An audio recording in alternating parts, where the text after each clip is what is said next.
वो नहीं मेरा मगर रस्से मोहब्बत है तो है। ये अगर रस्मों रिवाजों से बगावत है तो है। मेरा नाम गज़ल है और आप सबका इस्तकबाल है गज़ल से गुफ्तगू में। यहाँ हम जुड़ेंगे कई साहित्यकारों से, शायरों से और लेखकों से। आप जानेंगे उनके बारे में कि वो किताब के पीछे क्या है। तो आज की हमारी मेहमान है दीप्ति मिश्र मैम।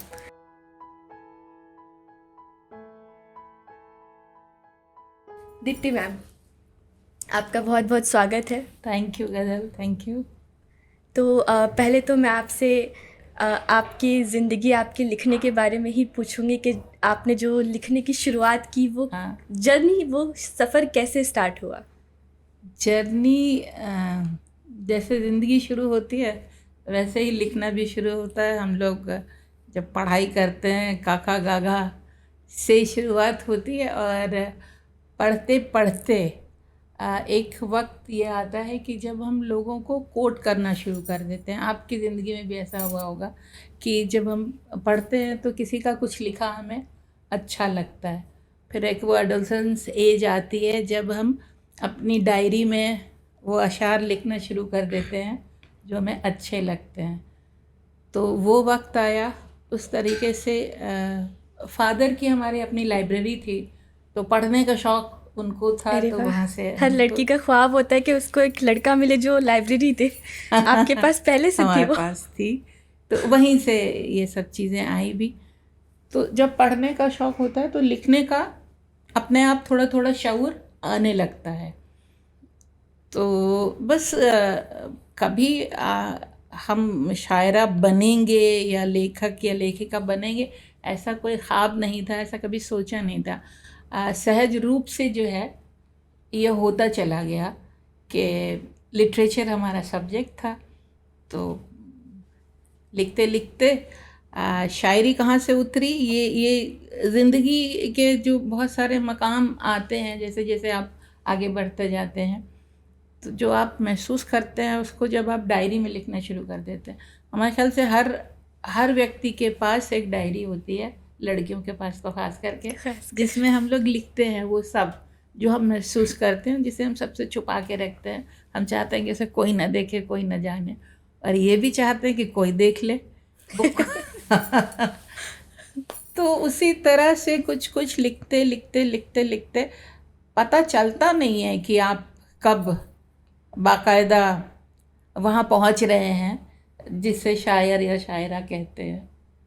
कोई तो ऐसा पहला शेर जो आपके जहन में आता हो कि आपने कहा हो। पहला शेर तो बहुत बाद में कहा हमने, क्योंकि गज़ल तो बहुत बाद ज़िंदगी में आई। पहले हम फ्री वर्स में कहते थे। और हाँ, इतना बता सकते हैं कि पहली कविता जो लिखी थी वो, हाँ, वो किसी की डेथ पे लिखी। शुरुआत वहाँ से हुई। ये था। तो जैसा कि आप कह रही थी कि हाँ। पहले पढ़ने की शुरुआत हुई फिर लिखने की, तो पढ़ने में आप किन्हें पढ़ना पसंद करती हैं। पढ़ने में तो वो वही है ना कि लिटरेचर सब्जेक्ट ही था हमारा, हिंदी लिटरेचर से हमने हमें किया है। तो छायावाद हमको ज़्यादा अपील करता था उस वक्त। कि बाकी अगर उर्दू में देखें तो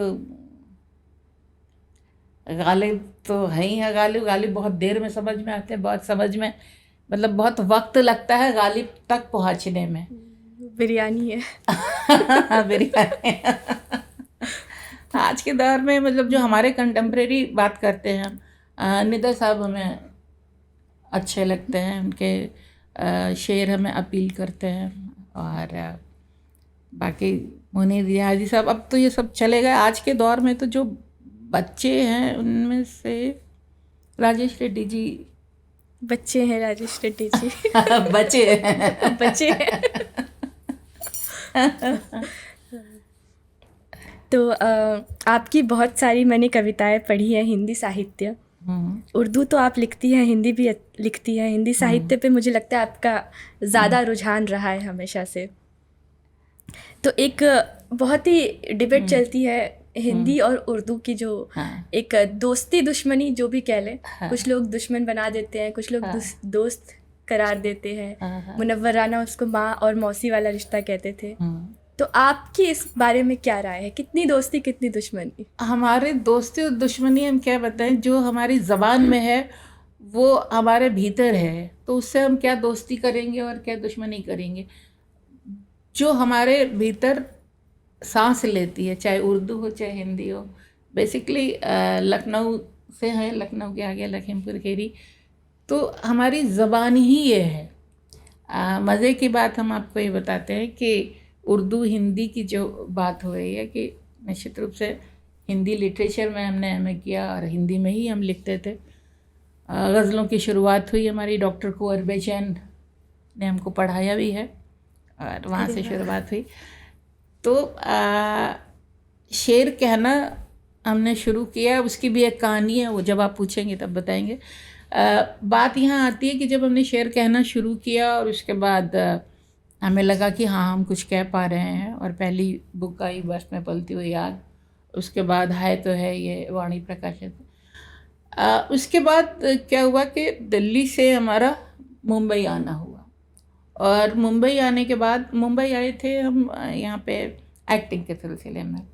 तो मुंबई में सारे प्रोड्यूसर्स डायरेक्टर्स के साथ हम काम कर चुके थे दिल्ली में, और अब ये था कि नेक्स्ट टू बॉम्बे।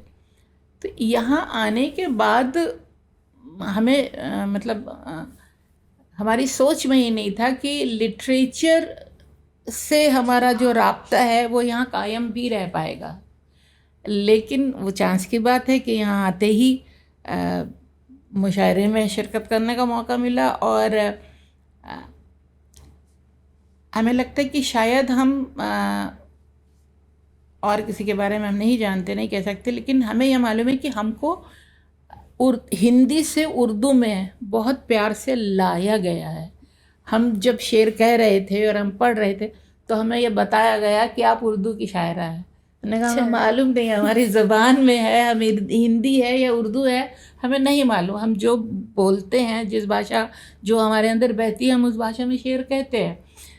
तो हमें बाकायदा ये बताया, मतलब उर्दू वालों ने हमें अच्छे से बहुत प्यार से अपनी तरफ ले कर के आए और हमें ये समझाया आप बाकायदा उर्दू पढ़िए समझिए, क्योंकि आप उर्दू में ही शेर कहती हैं।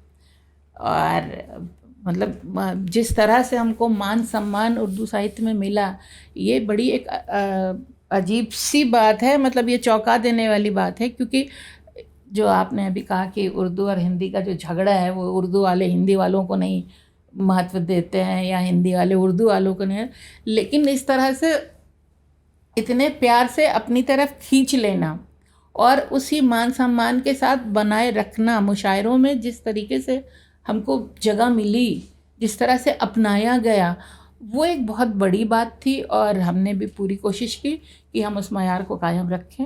और तो इस तरह से हमारे लिए उर्दू और हिंदी में कोई फ़र्क है नहीं। फ़र्क ये है कि दोनों का व्याकरण एक है, दोनों की कहन एक है। बहुत ज़्यादा संस्कृत निष्ठ शब्द होते हैं तो हम उसे हिंदी गज़ल कह लेते हैं, और अरबी फारसी की तरफ उधर झुकी हुई होती है तो हम उसे उर्दू गज़ल कह लेते हैं। इससे ज़्यादा फ़र्क हमें नहीं उर्दू समझ है में ही, आता। सब ज़बानों को मिला के बनाई उर्दू भाई गई है। यहीं जन्मी है, यहीं पनपी है, यहीं बढ़ी है। उर्दू हमारी ज़बान है, तो हम नहीं कहेंगे तो और कौन कहेगा उर्दू में? तो उसको डिफ्रेंशिएट करने का कोई औचित्य ही नहीं समझ में आता है हमको। क्योंकि आप देखिए, हम लोग जब बात करते हैं, जो हमारी बोलचाल की भाषा है, ठीक है अंग्रेज़ी आ गई है, लेकिन अदरवाइज़ हम जो जितनी भी बात करते हैं, आप बात करके देख लीजिए खालिस उर्दू में या खालिस हिंदी में, कर ही नहीं मुश्किल पाएंगे। होगी आपको, है ना? तो यही मिली जुली ज़ुबान हमारी है तो है। तो अभी आप कुछ कह रही थी, एक शेर कहने की अलग कहानी है, वो क्या कहानी शेर है? कहने की कहानी ये कि हम पहले फ्री वर्स में लिखते थे, और शादी के बाद हमने एमए किया गाज़ियाबाद में एमएमएच कॉलेज में। डॉक्टर कुंवर बेचैन हमारे गुरु थे, तो उस वक्त हम फ्री वर्स में लिखते थे और सेमिनार्स वगैरह होते थे और जितने भी प्रोग्राम्स होते थे हम ही कंडक्ट करते थे, जिस तरह से आप करते हो। तो उन्होंने कहा आप लिखती हैं, आप दिखाइए क्या है। तो हमने उनको अपनी कविताएं वगैरह दिखाई और वो पहली बार गाज़ियाबाद के अखबार में उन्होंने छपवाई और वहाँ से छपने का सिलसिला शुरू हुआ। शायद पहली कविता थी डायरी, अच्छा, हाँ तो मैंने वो पढ़ी हाँ है। हाँ तो वो छपी थी। उसके बाद से ये सिलसिला चलने निकला। वो घर आते थे, पूछते थे आपने दीप्ति क्या लिखा, डिस्कशन होता था बाकायदा। एक बार सर आए और बोले कि दीप्ति आपने नया क्या लिखा है? तो हमने कहा सर हमने गज़ल लिखी है। तो वो 2 मिनट उन्होंने पॉज लिया, फिर उन्होंने पूछा अच्छा आपने गज़ल लिखी है? हमने कहा जी सर। तो बोले अच्छा आपको पता है गज़ल क्या होती है? हमने कहा हाँ पता है गज़ल क्या होती है। बोले अच्छा बताइए। हमने कहा वो कपलेट्स होते हैं उसमें, और पहला वाला फ्री वर्स में होता है, मतलब फ्री होता है, दूसरे में जो है वो राइमिंग होती है, तो वही कपलेट्स को जोड़ के गज़ल हो जाती है। तो वो बहुत आराम से सुनते रहे। बोले रदीफ काफिया की डेफिनेशन आके। ना तो उन्हें बहुत आराम से सुन। बोले अच्छा सुनाइए आपने जो गज़ल लिखी है। तो हमने सुना दिया जो भी लिखा था हमने अपने हिसाब से। उन्होंने सुना और फिर बोले दीप्ति आप गज़ल कह सकती हैं। तो हमने कहा सर कही तो है, हमने तो लिखी है इतनी अच्छी सी। तो उन्होंने कहा ये गज़ल नहीं है मैं आपको बताता हूँ। फिर जो उन्होंने जिस तरीके से पूरा उसका गज़ल का जो व्याकरण है जिस तरीके से समझाया, और मुश्किल ये थी कि हम फ्री वर्ड्स वाले बिल्कुल, और ये तो बिल्कुल पहाड़े जैसा है भैया, 3 दूनी 6, 3 तिया 9 ही होगा, उसके अलावा कुछ हो नहीं सकता। तो हम कोशिश करते थे, हमसे कुछ होता ही नहीं था। तो इनफैक्ट हमारा और सर का झगड़ा हो जाता था। हम कहते थे सर ये लीजिए आप मफ़हूम, और ये लीजिए आप लिख लीजिए, फैलून मुफाइलून। हमसे नहीं होगा, हम तो फ्री वर्ड्स नहीं कहेंगे। लेकिन वो यही होता कि अभी कुछ देर पहले हम लोग भी ये बात कर रहे थे कि कुछ चीज़ें होती हैं जो आपको नहीं मालूम होती हैं कि आपके अंदर क्या है, लेकिन जो गुरु होता है, जो उस्ताद होता है, वो अपने स्टूडेंट को बहुत अच्छी तरह से जानता है कि उसके अंदर क्या प्रतिभा छुपी है। उन्हें मालूम था कि हम शेर कहेंगे, हमें बिल्कुल भी नहीं मालूम था और हमें हमारे हवाले छोड़ दिया जाता तो आज हम कभी कह ही नहीं सकते थे। लेकिन वो पीछे पड़े रहे कि नहीं दीप्ति कहो, तुम शेर कहो, तुम शेर कहो, तुम मिसरा लगाइए। और फिर मतलब उसके बाद से मतलब 1-2 शेर हुए, फिर जो गज़ल हमारी पकड़ में आई तो हम गज़ल की पकड़ में आ गए। जब मैंने ये सीखना शुरू किया तब मैंने भी ऐसे ही कुछ लिखा था कि मैं नदिया सी बहती सरल हूँ कविता, मैं नदिया सी बहती सरल हूँ कविता, क्यों फैलुन फौलुन में बांधे हैं मुझको। तो जैसे कि बहुत फेमस है कि जब किसी का दिल टूटता है फिर वो दर्द में आता है तब वो लिखना शुरू करते हैं, तब वहाँ से आती है शायरी। तो आपको क्या लगता है और कैसा होता है शुरुआत? ये अच्छा ये आप इस पे मानती है कि? अच्छा ये बता, जिसका दिल नहीं टूटता है मतलब तो वो क्या शायरी नहीं कर पाता है, या जिसका दिल टूटता है वो शायर हो ही जाता है? हमारा सवाल है ये। नहीं, मुझे तो लगता है दिल हर किसी का टूटता है, लेकिन हर कोई नहीं पाता। दिल हर किसी का टूटता है, और शायर बनने के लिए दिल का टूटना कितना ज़रूरी है या नहीं है ये नहीं मालूम, लेकिन दिल का होना ज़रूरी है। जो बात है वही है। और आप किसी भी चीज़ को कितनी शिद्दत से महसूस करते हैं शायर होने के लिए, वो मतलब आपकी जो इमोशंस है ना वो कितना डीप जाते हो उसमें आप, वो है असली चीज़। और दिल का टूटना तो बहुत ज़रूरी है। वैसे भी शायर ना भी हो तो भी दिल का टूटना ज़रूरी है ज़िंदगी को जीने के लिए, ज़िंदगी को जानने के लिए। लेकिन हाँ एक हद तक ये होता है, एक हद तक ये है। शायरी इस वजह से ही नहीं होती शायरी, लेकिन दिल का टूटना बहुत मदद करता है शायरी में, ये तो तय है। तो आप मोहब्बत को कैसे परिभाषित करती है? मोहब्बत को परिभाषित किया ही नहीं जा सकता, मोहब्बत को सिर्फ महसूस किया जा सकता है। मोहब्बत की कोई परिभाषा होती ही नहीं है। मोहब्बत परिभाषित करने के लिए ही नहीं होती, मोहब्बत सिर्फ और सिर्फ महसूस करने के लिए होती है। बहुत प्यारी बात कही आपने, मैं याद रखूँगी इस चीज़ को। तो ये तो हो गया मोहब्बत का जज्बा, इसमें फिर बाद में बहुत सारे जज्बे आते हैं, बहुत सारे अलग अलग। तो एक दोस्ती भी आती है उसमें से जो मेरे लिए बहुत ख़ास है। मैं सबकी दोस्त हूँ तो आपके लिए दोस्ती का क्या मकाम है? दोस्ती का मकाम हमारे लिए तो हमारे ख्याल से सबसे ऊपर है, मोहब्बत से भी ऊपर है। दोस्ती एक ऐसा रिश्ता है ना जहाँ पे देखो, आप या तो उससे कुछ कह सकते हो वो जो आप किसी से नहीं कह सकते, और या फिर दोस्त से कह सकते हो। तो दोस्त जो वाकई दोस्त होते हैं, मतलब सो कॉल्ड दोस्त नहीं, दोस्त वो होता है जो आप जहाँ पे आप जाकर के हल्का शब्द इस्तेमाल कर रहे हैं लेकिन कर रहे हैं, जहाँ आप जाके वॉमिट कर दो, ठीक है, वो आपको धो पोछ के साफ करके वापस लौटा देगा। दोस्त का मतलब ये होता है। ये आप किसी रिश्तेदार से नहीं कर सकते, नहीं कर सकते, वो आपको नहीं समझ पाएगा। तो उससे कर सकते हो, वो तो आता ही नहीं है, कहीं ना दिखता है ना, तो हवा में बात करने वाली बात होती है। बट दोस्त वो होता है जो अच्छे हो, बुरे हो, बहुत बुरे हो, वो हर तरह से आपको एक्सेप्ट करता है और आप भी उसको एक्सेप्ट करते हैं। तो जो वाइस वर्सा होता है ना, जब आपको ज़रूरत होती है या जब उसको ज़रूरत होती है, तो दोस्त इज़ द ओनली प्लेस जहाँ आप वो सब कह सुन कर सकते हो जो आप शायद उसके सामने भी नहीं कर सकते। तो दोस्ती का दर्जा बहुत बड़ा है और दोस्ती ही काम आते हैं ज़िंदगी में।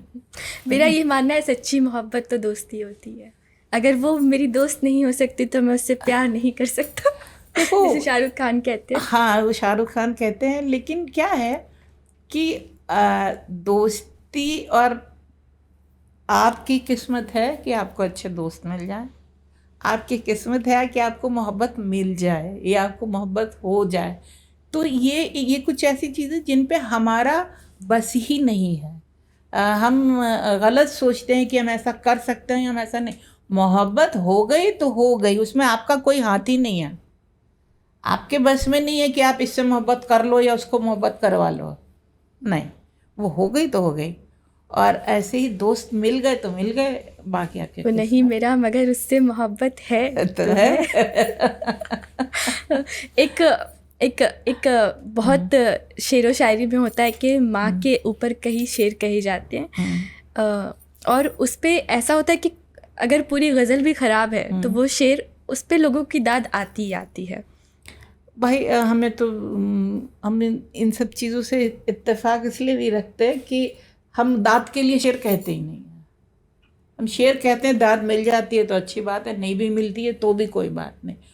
तो बात वही है कि आपका टारगेट क्या है, आपका उद्देश्य क्या है, आप शेर क्यों कह रहे हैं। ठीक है, आप अपने आप को एक्सप्रेस करने के लिए शेर कह रहे हैं, आप मुशायरे में पढ़ने के लिए शेर कर रहे हैं, आप दाद लेने के लिए शेर कह रहे हैं, आप ताली बजवाने के लिए शेर कह रहे हैं। तो इट्स डिपेंड्स। तो आप जिस लिए कह रहे हैं उसका जवाब आपको मिलेगा। अगर आप दाद के लिए कह रहे हैं शेर, आप माँ पे कहिए, बहन पे कहिए, पिता पे कहिए, जिस पे मन चाहे उस पे कहिए, आप लीजिए दाद।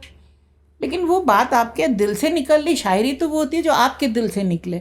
सब माँ पे शेर कह रहे हैं, हम भी माँ पे शेर कह रहे हैं, तो क्या इसका मतलब क्या? अगर वाकई माँ के लिए कोई जज्बा जहन से निकलता है तो वो शेर है। अब उस पर दाद मिलती है नहीं मिलती है, ये बिल्कुल मैटर ही दूसरा है। तो शेर आप क्यों कह रहे हैं? हम तो यही कहते, शायरी भी लोग क्यों करते हैं, हमारी यही नहीं समझ में आता। क्यों करते हैं? हाँ, शायरा होते हुए हम ये बात कह रहे हैं कि वाकई हमें समझ में नहीं आता है कि लोग क्यों, मतलब जब आपके पास कहने को कुछ है ही नहीं तो रदीफ काफिया की आजमाइश काहे के लिए है? कुछ होना तो चाहिए जो आपको एक्सप्रेस करना है, जो आपके अंदर से निकल रहा है।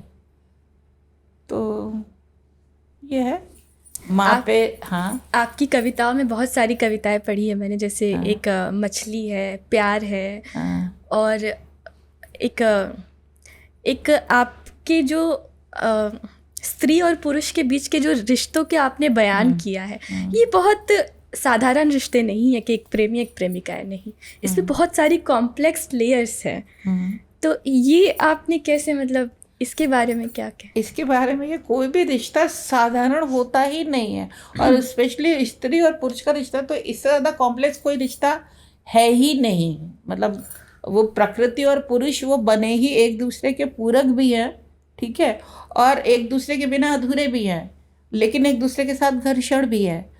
तो वो रिश्तों में यही लेयर्स तो है, वो पर्दा दर पर्दा दर पर्दा, जैसे जैसे पर्दे हटते जाते हैं वैसे वैसे रिश्ते प्रगाढ़ होते जाते हैं। उन्हीं पर्दों को ही तो ढूंढना है, उन्हीं पर्दों को ही तो हटाना है, छांटना है।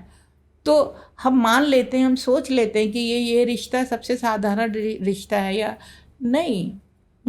तो वो लेयर्स हैं, हमारा काम उन लेयर्स को हटाना है।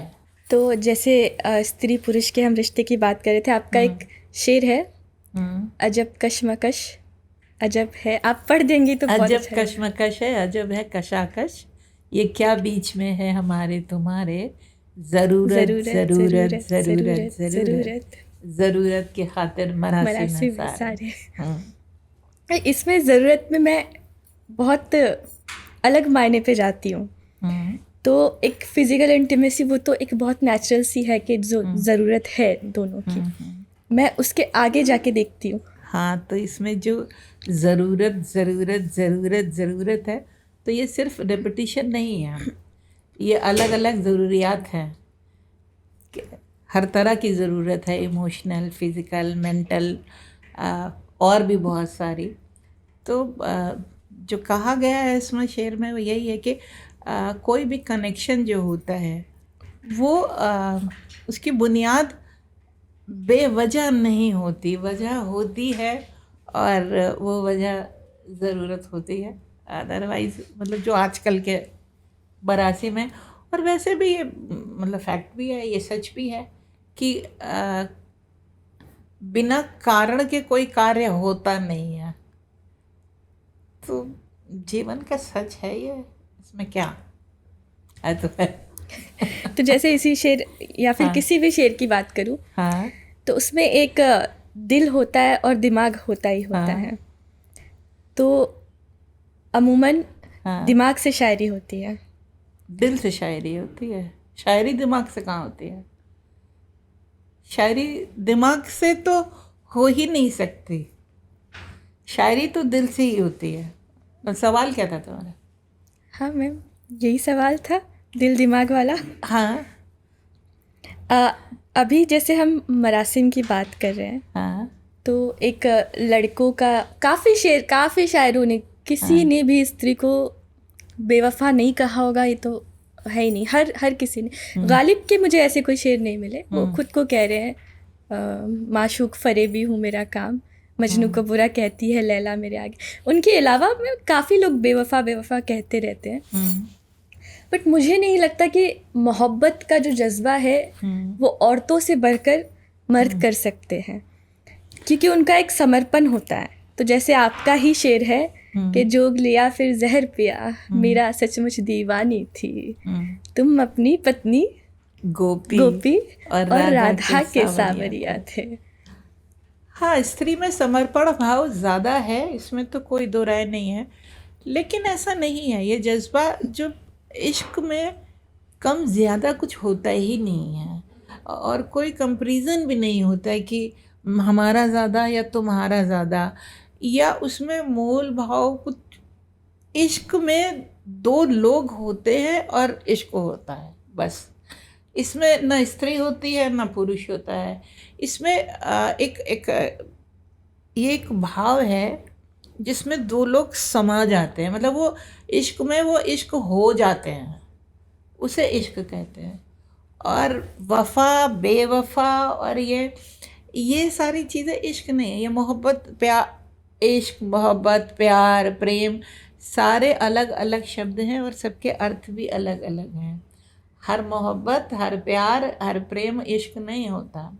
इश्क जो जज्बा है वो अलग ही है, उसको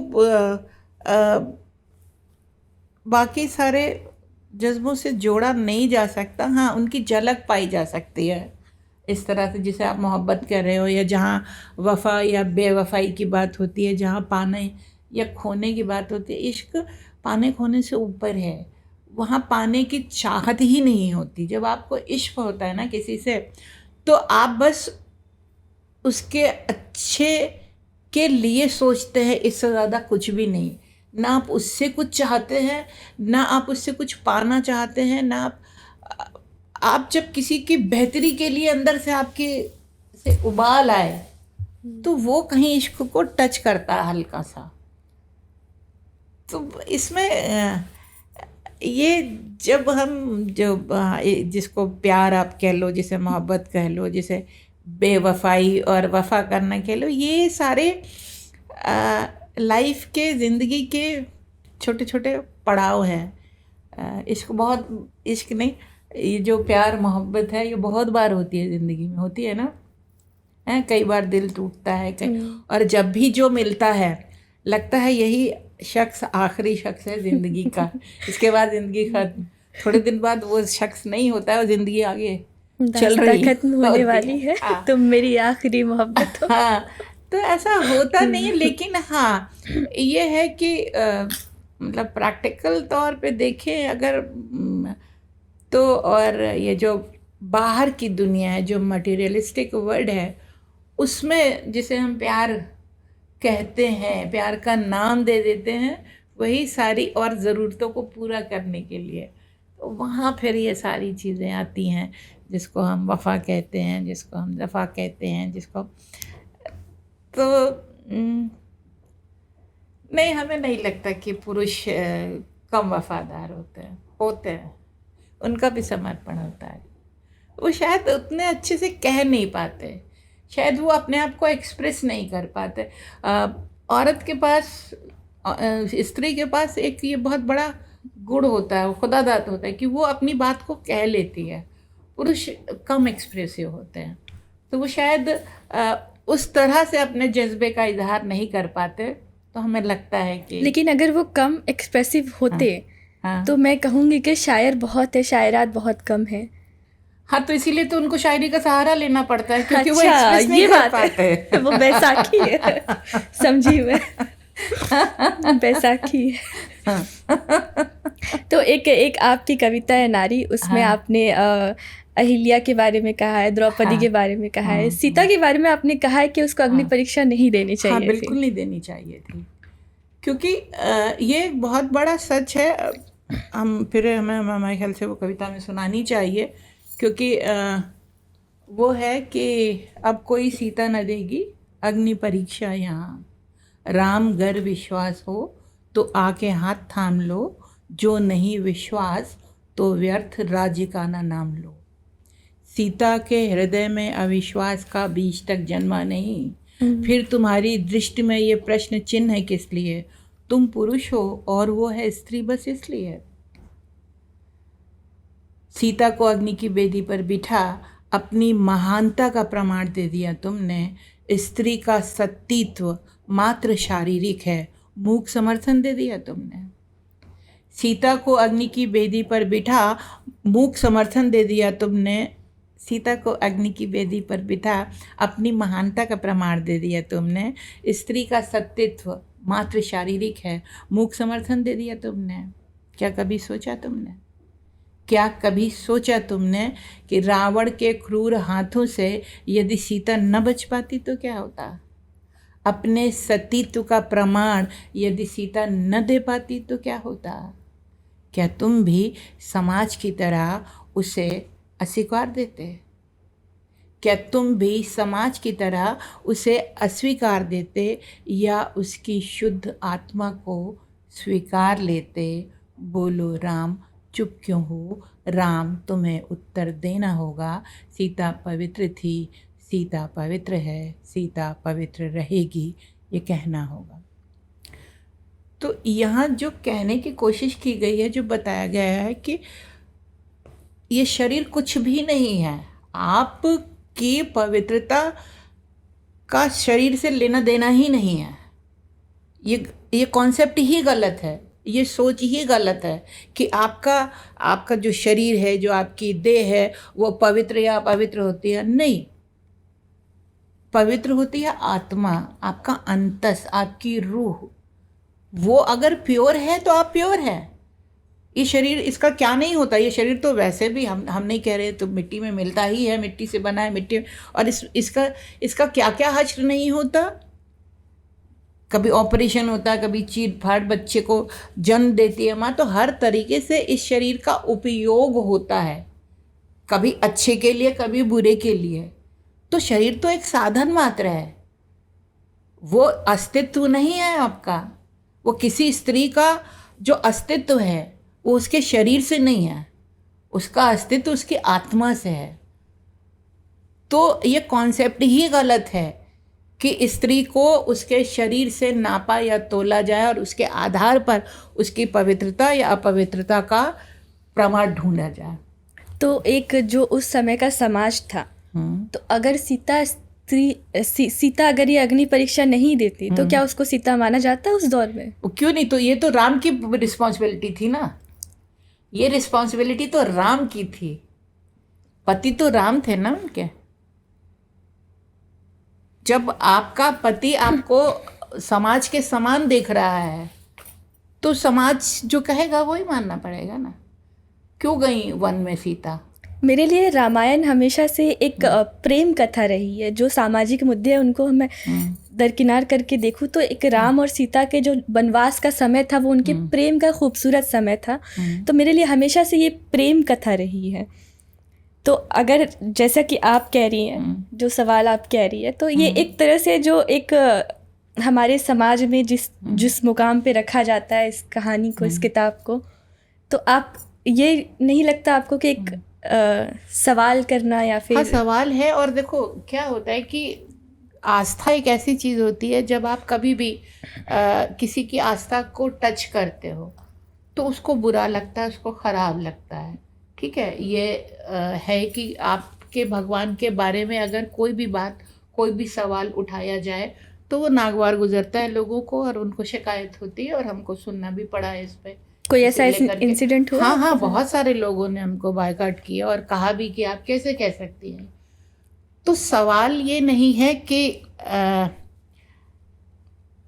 भगवान है और हमारे कुछ भी कहने से उस पर क्या असर पड़ता है और क्यों पड़ता है। वो भगवान अगर है तो हम कुछ भी बोले, अगर हमारी बात का असर पड़ रहा है तो फिर तो वो भगवान नहीं है ना, या आपकी आस्था में कमजोरी है। अगर हमारी किसी भी बात से आपकी आस्था को चोट पहुंचती है तो आपकी आस्था उतनी स्ट्रांग है ही नहीं। आपका एतमाद उतना पक्का होना चाहिए कि आपको उससे चोट ना पहुंचे। एक सवाल है ये, और बहुत जेन्युइन सवाल है ये। एक स्त्री है, एक पुरुष है, पुरुष ने उसको ब्याहा है, उसने उसकी सारी जिम्मेदारी ली है, तो बनता है उसका हक। तो अब ये सवाल मुख्य रूप से राम और सीता का नहीं है, ये सवाल है स्त्री और पुरुष का। ठीक है, कि किसी भी स्त्री की पवित्रता को आपके का मापदंड क्या है। तो ये मापदंड पहले भी गलत था, ये मापदंड आज भी गलत है। और ये हमारे कहने की बात नहीं है। राम अगर मिले कभी तो पूछेंगे मन से, तो उनको भी खराब लगा ही होगा ना कि उन्होंने अपनी पत्नी की अग्नि परीक्षा ली। मिल जाए कभी राम तो पूछिए ज़रूर कि उनको अंदर से लगा कि नहीं लगा, ख़राब लगा कि नहीं लगा, या दुख हुआ कि नहीं हुआ, या आत्मग्लानि हुई कि नहीं हुई कि इतनी बड़ी दुनिया के सामने उन्हें अपनी पत्नी की की जो है वो परीक्षा लेनी पड़ी। लेकिन जो दुनिया के दैहिक मापदंड है औरतों के लिए, तो वो, लेकिन भगवान होते वो झुके तो सही उसके सामने। हाँ, तो वही तो हमारा सवाल है। और इसमें फिर उत्तर भी बहुत सारे हैं। ये लीला थी, लीला जब करते हैं ईश्वर तो वो मनुष्य रूप में होते हैं, तो मनुष्य की कुछ कमजोरियाँ होती हैं, मनुष्य के कुछ विकार होते हैं जो उसमें आते हैं। तो फिर ये तो बड़ा एक लंबा चौड़ा एक विषय है। इसका हम उत्तर भी दे सकते हैं और हम प्रश्न भी खड़ा कर सकते हैं, लेकिन ये सवाल राम और सीता का है ही नहीं। यहाँ पे राम और सीता प्रतीक हैं, ये सवाल स्त्री और पुरुष का है। और यहाँ पे बात ज़्यादा दीगर इसलिए हो जाती है क्योंकि जिन्हें हम मर्यादा पुरुषोत्तम कहते हैं, जो हमारे आइडियल हैं, वहाँ से अगर ऐसा कुछ है तो स्त्री होने के नाते हम तो सवाल खड़ा करेंगे। उसके बाद ही एक शिव जी की भी आपने शिव जी की बात की है, जो अर्ध नारी नारेश्वर का जो प्रतीक कहे जाते हैं। तो हाँ, उस पर हमें कोई डाउट नहीं, उस पर हमने कोई सवाल नहीं उठाया है। हमने अहिल्या पे सवाल उठाया है। अहिल्या का है वो कि वह है कविता क्या कि अब हमें जितनी याद है तुम सुना। आप चाहे तो मैं आपको किताब दे दूँ। हाँ किताब दो तो हम इसमें से पढ़ के सुना सकते हैं। अहिल्या पे जो है ये है, क्योंकि स्त्री को हमेशा क्यों स्त्री के अस्तित्व को हमेशा किसी पे निर्भर क्यों रखा जाए। वो अपने आप में हमारे ख्याल से यहाँ वहाँ कहाँ में होगी, है तो है में है, हाँ। तो ये कविता है अहिल्या। अहिल्या की कहानी अगर मालूम हो सबको कि बहुत सुंदर स्त्री थी, ऋषि पत्नी थी, गौतम ऋषि की पत्नी थी, और इन पे इंद्र मोहित हो गए थे। और इंद्र जो है वो गौतम ऋषि का रूप रख के इनके पास आए, और इन दोनों ने एक रात्रि जो है वो साथ में गुजारी। और जब ऋषि लौटे और उन्होंने देखा कि मेरी पत्नी इंद्र के साथ है, तब उनको क्रोध आया और उन्होंने शाप दिया इंद्र को भी और अहिल्या को भी, और अहिल्या जो थी वो पत्थर की हो गई। और उसके बाद जब राम आए तो जब उनके पैर का स्पर्श मिला उनको, तो वहाँ से अहिल्या जो है वापस स्त्री रूप में आई। तो ये कहानी है। अब इसको जो कविता में कहा है वो इस तरह से कहा है कि वो किसी और की पत्नी थी, उस पर मोहित हो गया कोई और। वो किसी और की पत्नी थी, उस पर मोहित हो गया कोई और। इस दूसरे ने उसे पाने के लिए छल किया, और पहले ने क्रोधित हो शाप दिया। सदमा इतना गहरा था कि सन्नावाक स्पंदनहीन नारी देह पत्थर हो गई। सदमा इतना गहरा था कि सन्नावाक स्पंदनहीन नारी देह पत्थर हो गई। मौसम बीते फिर सहसा एक तीसरे के स्पर्श ने पत्थर में प्राण फूंक दिए। मौसम बीते फिर सहसा एक तीसरे के स्पर्श ने पत्थर में प्राण फूंक दिए। वो पत्थर जो अब स्त्री है बैठे बैठे सोच रही है, एक ने छला, एक ने शाप दिया और एक ने जीवन दान। एक ने छला, एक ने शाप दिया और एक ने जीवन दान। इन तीन चरित्रों को एक सूत्र में बांधने वाली अपनी इस कहानी में मैं कहाँ हूँ। इन तीन चरित्रों को एक सूत्र में बांधने वाली अपनी इस कहानी में मैं कहाँ हूँ। ये तो तीन पुरुषों की इच्छा पूर्ति के माध्यम की कहानी है। ये तो तीन पुरुषों की इच्छा पूर्ति के माध्यम की कहानी है। इसमें मैं कहाँ हूँ। क्या पुरुष की इच्छा ही स्त्री की नियति है? क्या पुरुष की इच्छा ही स्त्री की नियति है? नहीं, ये मेरी कहानी नहीं हो सकती। नहीं, ये मेरी कहानी नहीं हो सकती। वो उठी, उसने अहल्या नाम का चोला उतारा और चल पड़ी अपने अस्तित्व की तलाश में। ये कविता मुझे बहुत विचलित करती है, और एक सवाल तो इसमें है ही। हाँ, स्त्री के अस्तित्व को पुरुष के माध्यम से ही क्यों जांचा परखा? वो अपने आप में कंप्लीट है। तो ज़रूरत क्या है कि पुरुष का नज़रिया उसको चाहिए ही क्यों, कि वो क्या है, क्यों है, कैसी है? उसका अपने लिए अपना नज़रिया होना चाहिए। क्यों? वो यही तो प्रॉब्लम है, यही तो सबसे बड़ी स्त्री खुद भी अपने आप को पुरुष की नज़र से ही देखना चाहती है और उसी से जांचना परखना चाहती है। नहीं, आप स्वयं को अपनी नज़रों से देखें, अपने को अपने तराजू पे तोलें। दूसरे के तराजू की ज़रूरत क्या है? जबकि जननी वही है संसार की। जननी भी है, और वो मतलब हम कम ज़्यादा बड़ा छोटा नहीं कहना चाहते, लेकिन औरत बहुत बड़ी है। औरत बहुत बड़ी है। शायरी में भी उसे सिन्फ़े नाजुक कहा गया है, पर आपकी शायरी, आपके साहित्य में ऐसा नहीं है। वो सिन्फ़े मजबूत है। नहीं, नाजुक है, नाजुक है। वो जहाँ से नाजुक होना है वहाँ नाजुक है। जहाँ लावड़े चाहिए वहाँ लावड़े है। जहाँ नज़ाकत चाहिए वहाँ नज़ाकत है। जहाँ दुर्गा होना है वहाँ दुर्गा है। तो लेकिन नाजुक का मतलब कमज़ोर नहीं होता है। ये बात बहुत साफ समझ लेनी चाहिए। नाजुक होने का मतलब कमज़ोर कभी नहीं होता। नाजुक बड़ा मतलब नारी, औरत, स्त्री नाजुक नहीं है तो उसमें लावण्य नहीं है, तो फिर वो स्त्री नहीं है।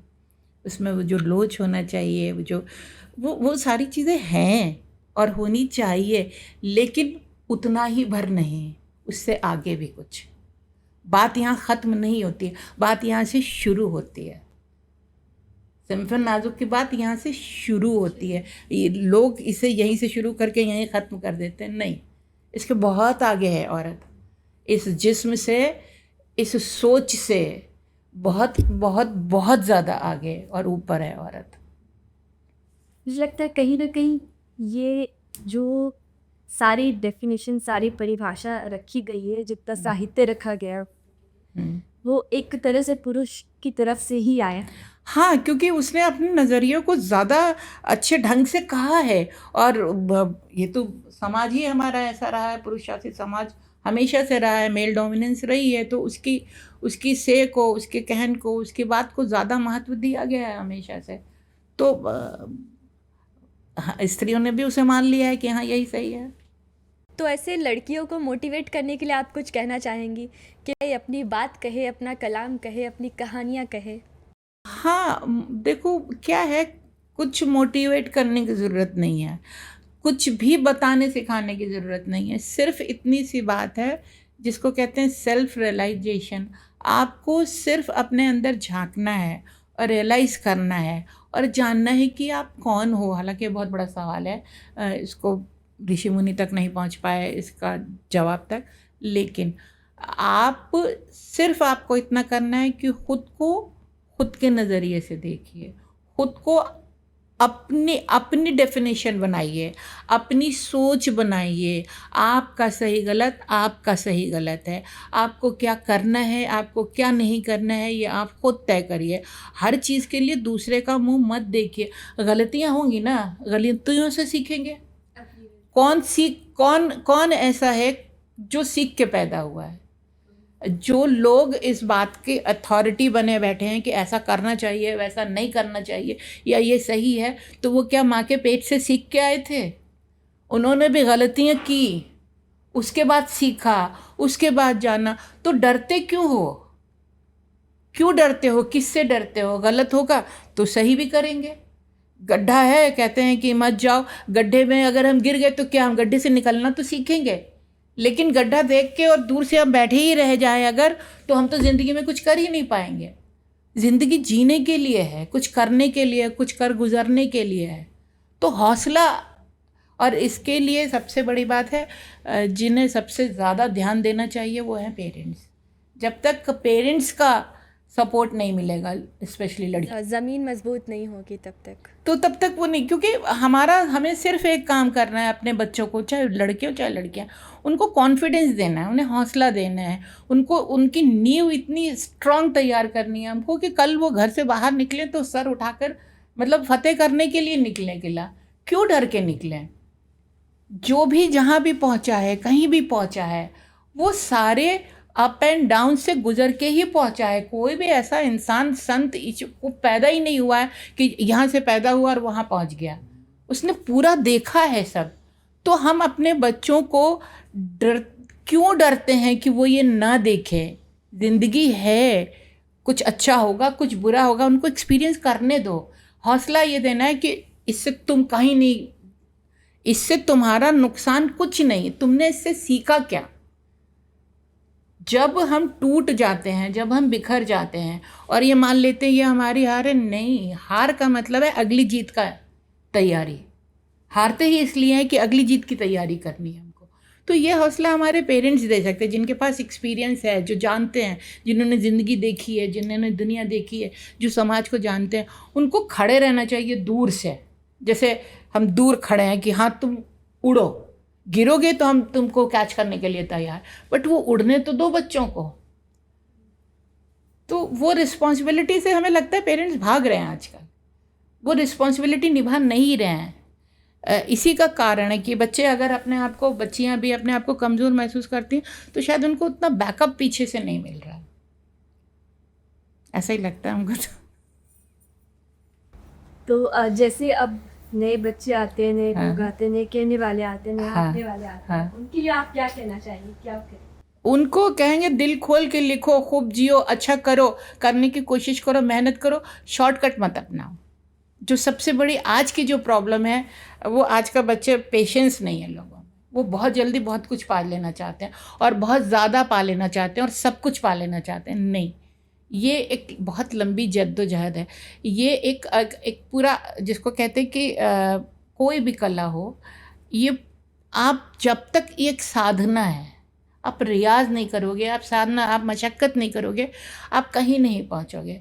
2 दिन की 4 दिन की वाहवाही मिलेगी, 4 लोग लिख के भी दे देंगे आपको, आप स्टेज पे भी पहुंच जाओगे, तालियां भी मिल जाएगी, दाद भी मिल जाएगी।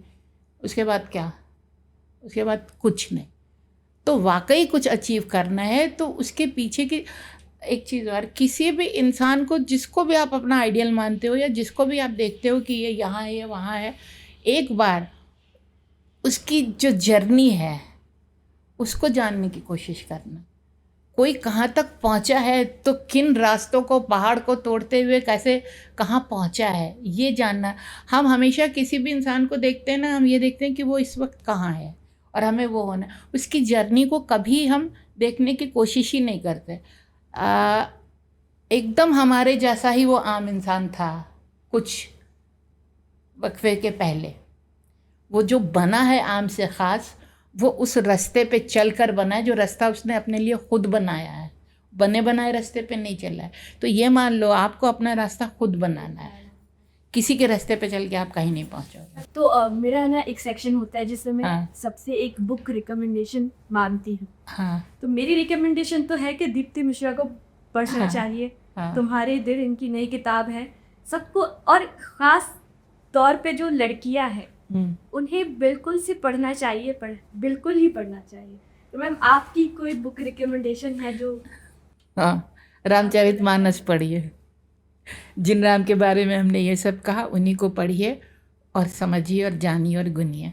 आप जैसे आपने बताया एक हिंदी से उर्दू की तरह कहीं यहाँ, तो आपकी एक उर्दू की भी किताब है, बात दिल की कहते थे।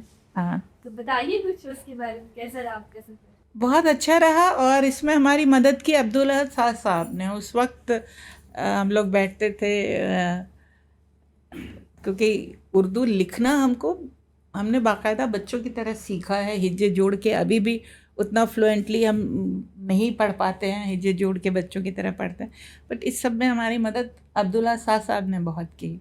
तो हम लोग बैठते थे अक्सर, और वो ज़माना वही था कि जब बहुत ज़्यादा फाइनेंशियली साउंड नहीं थे, तो ट्रेन से जाना, ट्रेन से आना, चाय की दुकानों पे बैठना, स्टेशन पे बैठना, वो एक बहुत अच्छा वक्त था और अच्छा एक्सपीरियंस था। बहुत अच्छा लगा उसको करने में, और हमने जाना कि हमें उर्दू आती है। तो कोई उर्दू की गज़ल जो आपकी उर्दू वही वाली बात है ना, उर्दू और हिंदी में फ़र्क अगर हमें आता होता तो फिर भी हम कोशिश करते कोई गज़ल जिसमें कि मुश्किल है हमारे लिए तय कर पाना कि पसंद कौन सी सुनाए। तुम जो कहो वो हम सुना दे। दुखती रग पर उंगली रखकर पूछ रहे हो कैसी हो, तुमसे ये उम्मीद नहीं थी, दुनिया चाहे जैसी हो। अच्छा, ये सुनाते सुन। ये है मेरे दर मियाँ मेरे 4 सू, कोई हू रहे कहे तू ही तू। मेरे दर मियाँ मेरे 4 सू, कोई हू रहे कहे तू ही तू। तेरी चाह में तेरी राह में रहूं दर बदर फिरूं कू बकू।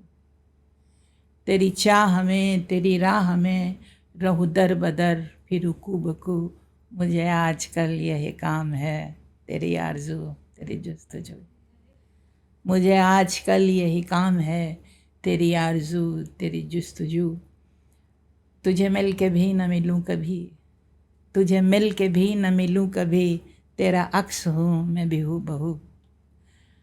तुझे मिल के भी न मिलूं कभी, तेरा अक्स हूँ मैं भी हूँ बहू। तुझे देख कर ये लगा मुझे मैं खड़ी हूँ अपने ही रूबरू। तुझे देख कर ये लगा मुझे मैं खड़ी हूँ अपने ही रूबरू।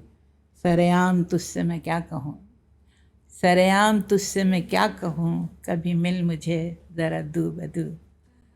सरेआम तुझसे मैं क्या कहूँ, कभी मिल मुझे ज़रा दू बदू। मेरे दर में आ मेरे 4 सू, कोई हू रहे कहे तू ही तू। बहुत प्यारी है। शुक्रिया। अब जाते जाते एक आखिरी में जिससे मैं कहूँगी कि शायद आपकी पहचान बनी, लोगों ने बहुत सुना है तो है। एक बार कर दीजिए। अच्छा, पढ़ देते हैं इसको, तो तस्बीह की तरह पढ़ते हैं।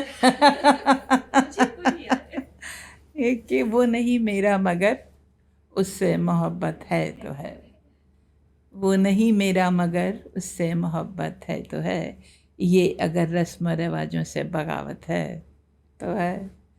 सच को मैंने सच कहा, जब कह दिया तो कह दिया, अब ज़माने की नज़र में यह हिमाकत है तो है। जल गया परवाना गर तो क्या ख़ता है शम्म की, जल गया परवाना गर तो क्या ख़ता है शम्म की, रात भर जलना जलाना उसकी किस्मत है तो है। और तुमने दोस्ती पे सवाल किया था ना कि दोस्त बनकर दुश्मनों सा वो सताता है मुझे, दोस्त बनकर दुश्मनों सा वो सताता है मुझे, फिर भी उस जालिम पे मरना अपनी फितरत है तो है। और आखिरी शेर है कि दूर थे और दूर हैं हरदम ज़मीन व आसमां, दूर थे और दूर हैं हरदम ज़मीन व आसमां, दूरियों के बाद भी दोनों में क़ुर्बत है तो है। वो नहीं मेरा मगर उससे मोहब्बत है तो है। बहुत बहुत शुक्रिया आपका, आप चाहिए आपने इतना वक्त किया। Thank you. तो ये थी हमारे साथ दीप्ति मैम। तो उनकी कौन सी बात आपको अच्छी लगी या कोई शेर पसंद हो, ये कमेंट करके मुझे ज़रूर बताइएगा। तो अगले एपिसोड में मुलाकात होगी किसी नए मेहमान के साथ। तब तक के लिए बाय बाय, टेक केयर।